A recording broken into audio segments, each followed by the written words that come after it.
సిద్దిపేటలో పలు దొంగతనాలు చేసి గతంలో జైలుకు వెళ్లిన అంతర్ జిల్లా దొంగను పోలీసులు పట్టుకున్నామని ఏసీపీ రవీందర్ రెడ్డి తెలిపారు. గత మే నెలలో సిద్దిపేటలో విఘ్నేశ్వరనగర్లో జరిగిన 10.5 తులాల బంగారం దొంగతనం కేసులో జగదేవపూర్ మండలం రాయవరానికి చెందిన దబ్బేట బాలలింగం అనే వ్యక్తిని అరెస్టు చేశారు పోలీసులు. నిందితుడు తెలంగాణ వ్యాప్తంగా సుమారుగా 80 దొంగతనాల కేసులో ఉన్నాడని, అతని దగ్గర నుంచి బంగారం, సెల్ ఫోన్ స్వాధీనం చేసుకున్నామని ఏసీపీ తెలిపారు. ఈ కేసును ఛేదించిన పోలీసులను అభినందించి రివార్డులు కూడా అందజేశారు. ఇంటి యజమానులు సీసీ కెమెరాలు ఏర్పాటు చేసుకోవాలని సూచించారు పోలీసులు. గత పాత నేరస్తుడైనటువంటి దబ్బేట బాలలింగం ఎలియాస్ బాబు, ఇతని సొంత గ్రామం రాయవరం గ్రామము, జగదేవ్పూర్ మండలం, సిద్దిపేట జిల్లాకు సంబంధించినటువంటి వ్యక్తి. అనుమానాస్పదంగా సిద్దిపేటలో తిరుగుతుండగా పట్టుకోవడం జరిగింది. పట్టుకునే క్రమంలో అతన్ని విచారించి అతని సమక్షంలో కొంత బంగారము దొరకడం జరిగింది.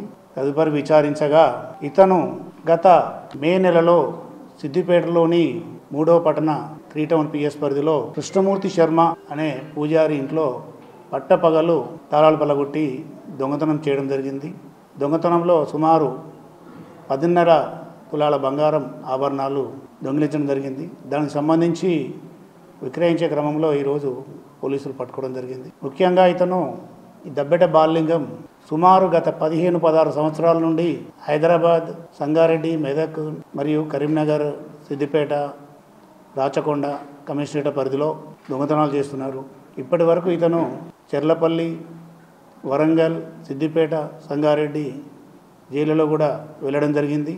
ఇతను నేను మారినా పూర్తిగా నేను సాధారణ జీవితం జీవిస్తున్నా, మంచిగా జీవిస్తున్నా అని ప్రజలని, పోలీసులను నమ్మించడానికి కూడా ఇంతకుముందు యూట్యూబ్ ఛానల్ ద్వారా కొందరికి వీడియోలు కూడా అతను ఇంటర్వ్యూ ఇవ్వడం జరిగింది.